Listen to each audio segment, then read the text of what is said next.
आज के प्रोग्राम में हम 4 मौजूओं पे बात करेंगे। पहला हमारा मौजू होगा असद तूर, उसके बाद हम महमूद खान अचकज़ई की तकरीर पे बात करेंगे, उसके बाद हम रुकने असेंबली जो असेंबली में मुंतखब होकर हैं उन पर बात करेंगे, और उसके अलावा हम पाकिस्तान की मईशत पर भी बात करेंगे। तो वीडियो को आखिर तक देखिएगा।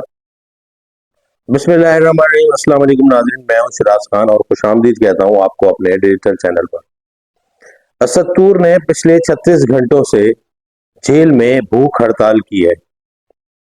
असद तूर, जिनको FIA ने तफ्तीश के लिए अपने दफ्तर में बुलाया और 8 से 9 घंटे तफ्तीश उनके साथ की गई और उसके बाद उनकी गिरफ्तारी डाल दी गई। अदालत में जब उन्हें पेश किया गया तो FIA ने उनका जिस्मानी रिमांड मांगा, जो मंजूर कर लिया गया। जिस्मानी रिमांड पर जाने के बाद असद तूर जब जेल गए तो वहां पर उन्होंने भूख हड़ताल कर दी। अब उनकी वकील ईमान मजारी साहिबा ने बताया कि पिछले 36 घंटों से असद तूर ने ना कुछ खाया है और ना कुछ पिया है और वो भूख हड़ताल पर है और वो जेल में एहतजाज कर रहे हैं। असद तूर से बहुत से लोगों को इख्तिलाफ होगा, लेकिन पिछले 2 साल में पाकिस्तान में जो सहाफत हो रही है, उस सहाफत का जो मेन किरदार अगर सहाफियों ने अदा किया है तो असद तूर उन चंद सहाफियों में से हैं जिन्होंने एक हकीकी सहाफत की है। असद तूर इदारों पर तनकीद करते हैं, अदलिया पर तनकीद करते हैं और सियासतदानों पर भी तनकीद करते हैं। असद तूर इस वक्त उसके लिए कोई भी ये नहीं कह सकता कि असद तूर पीपल्स पार्टी के हक में बात करते हैं, नून लीग के हक में बात करते हैं, PTI के हक में बात करते हैं या जमीयत उलमा इस्लाम के हक में बात करते हैं। असद तूर तमाम सियासी जमातों पर तनकीद भी करते हैं और उन पर जो जायज उनके इकदाम होते हैं उनको उनकी तारीफ भी करते हैं। लेकिन वो इदारों पर तनकीद करते हैं और वो बताते हैं कि मैं इदारों का शदीद नाकिद हूं। मैं इदारों पर तनकीद इसलिए करता हूं कि उनकी पॉलिसी से मुझे इख्तिलाफ है। मुझे पहले भी उनकी पॉलिसी से इख्तिलाफ था, मुझे आज भी उनकी पॉलिसी से इख्तिलाफ है। जब मैं पहले उन पर तनकीद करता था तो जो मौजूदा PDM है वो मेरी तारीफ करती थी और मुझे सराहती थी, लेकिन जब मैं आज तनकीद कर रहा हूं तो मौजूदा PDM जो है वो मुझ पर जो है वो तनकीद कर रही है और मुझे बता रही है कि मैं सहाफी नहीं हूं, मैं यूट्यूबर हूं, मैं व्लॉगर हूं। तो असद तूर को असल में FIA ने इसलिए गिरफ्तार किया कि असद तूर पर इल्जाम है कि उन्होंने जस्टिस काजी फाइज ईसा पर तनकीद की है या उनके फैसलों पर वो खुलकर तनकीद कर रहे हैं।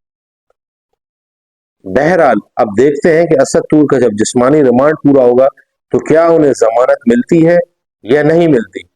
असद तूर का तो ये स्टांस है कि वो अपने जो उनका एक नजरिया है वो उससे पीछे नहीं हटेंगे। उन्होंने सहाफत ही इसलिए करी है कि मैं कल भी तनकीद करता था, मैं आज भी तनकीद करता हूं।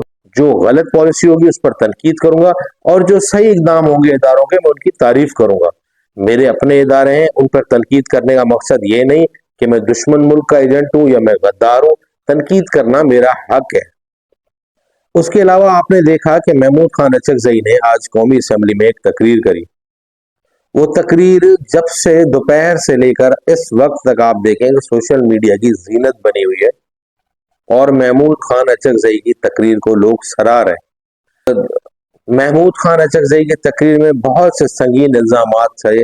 उन्होंने इदारों पर भी इल्जामात लगाए जिसकी मुकम्मल तफ्तीश होनी चाहिए और तहकीकात होनी चाहिए। महमूद खान अचकज़ई ने भी कौमी असेंबली के फ्लोर पर खड़े होकर आज ये कहा और माना कि पाकिस्तानी कौम ने इमरान खान को मैंडेट दिया है और उसको मैंडेट देना चाहिए, उसके मैंडेट पर डाका नहीं डालना चाहिए। महमूद खान अचकज़ई ने ये तक कहा कि आप लोगों ने तो वज़ारत उज़्मा, वज़राए खारजा, वज़ारत दाखिला और यहाँ तक कि हुकूमत की बंदर बाट आपस में कर ली थी कि इलेक्शन के बाद इसको ये मिलेगा, इसको ये मिलेगा, लेकिन पाकिस्तानी कौम ने आपके प्लान पर पानी फेर दिया। उन्होंने ये भी कहा कि नून लीग, पीपल्स पार्टी, मीडिया पिछले 2 साल से जितना इमरान खान के लिए अवाम में जहर घोल रहे थे, लेकिन फिर भी पाकिस्तानी कौम ने इमरान खान को ही वोट दिया और उन्होंने माना कि ये हमारा लीडर है। उनका ये कहना था कि आपका जितना भी बयानिया था वो जमीन बोस हो गया है और पाकिस्तानी कौम ने इमरान खान को अपना हकीकी लीडर माना है। आपने देखा कि रुकने कौमी असेंबली ने कल से हलफ लिया और वो یہی بول رہے ہیں ایک دوسرے سے کہ بھائی تمہیں کتنے ووٹ ملے اور تم کتنے ووٹ سے جیتے، تم تو ہار چکے تھے، تم جیت چکے تھے۔ رکن قومی اسمبلی سب حیران اور پریشان ہیں، جنہوں نے حلف لیا ہے فارم 45 والوں نے وہ بھی حیران ہیں، اور فارم 47 والوں نے بھی جنہوں نے حلف لیا ہے وہ بھی پریشان ہیں، کیونکہ نون لیگ کے اپنے جاوید لطیف بھی یہ کہہ چکے ہیں کہ یہ جو حکومت ہماری بن رہی ہے نون لیگ کی، یہ 8 فروری نہیں، یہ 9 فروری کی حکومت ہے۔ مطلب وہ بھی یہ مان رہے ہیں کہ یہ دھاندلی زدہ حکومت ہوگی۔ آئی ایم ایف جو ہے وہ جولائی میں پاکستان کے ساتھ اس کی میٹنگز ہیں، اور جولائی میں آئی ایم ایف نے پاکستان کو ایک اور بیل آؤٹ پیکج دینا ہے، جس کے بعد یہ بتایا جا رہا ہے کہ ملک میں مہنگائی کا ایک طوفان برپا ہوگا۔ جو غریب عوام پہلے سے مہنگائی میں پسی ہوئی ہے اس کے اوپر اور مہنگائی کا بم پھاڑا جائے گا۔ آئی ایم ایف اور حکومت پاکستان کے مذاکرات کے دور چلیں گے۔ آئی ایم ایف کی جو شرائط ہیں وہ بتایا جا رہا ہے کہ وہ تقریباً پوری ہو چکی ہیں، اور اب حکومت اور آئی ایم ایف کا جو جولائی میں سیشن ہوگا اس کے بعد وہ بیل آؤٹ پیکج پاکستان کو دے دیا جائے گا۔ لیکن کیا اس بیل آؤٹ پیکج کے بعد پاکستان کی معیشت ٹھیک ہوگی؟ کیا یہ آئی ایم ایف کا آخری پروگرام ہوگا؟ مجھے تو نہیں لگتا، کیونکہ حکمران اور اشرافیہ اس ملک میں امیر سے امیر ہوتے جا رہے ہیں، جبکہ یہ غریب عوام پچھلے 75 سال سے انہی کا قرضہ پورا کر رہی ہے۔ اب تک کے لیے اتنا ہی، اجازت دیجیے، اللہ حافظ۔